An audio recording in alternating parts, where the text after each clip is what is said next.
بلند شو، مثل یه جنگجو پاشو. Because you are fighting for your dreams. به خاطر اینکه داری برای رویاهات می‌جنگی، برای خانوادت می‌جنگی، برای آیندت می‌جنگی.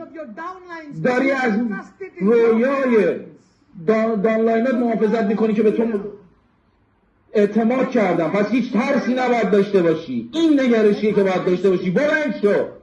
همینجوری که من ایستادم. When you fight for the truth, وقتی که برای واقعیت بجنگی و ریدم رو تمرین کنی، هیچ ترسی نداشته باش از هیچ کس.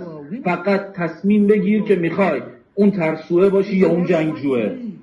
on this stage, اگر که میخوای روی این استیج باشی، intellectual advancement, هیچ رفت ذهنی و فلانی نمیخواد. how this business works, حتی نمیخواد بفهمی که چجوری این بیزنس کار میکنه. فقط تنها چیزی که میخواد اینه که تو باید یه جنگجو باشی. اینو به خاطر بسپر. هر جایی که تو دنیا هستی بلند شو. you are the greatest warriors.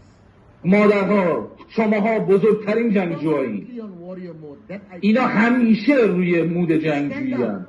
بیستی listen to my voice. و به صدای من گوش بدین.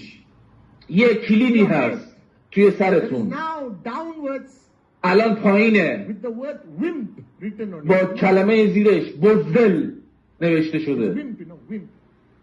You were born a warrior, you slowly became a wimp.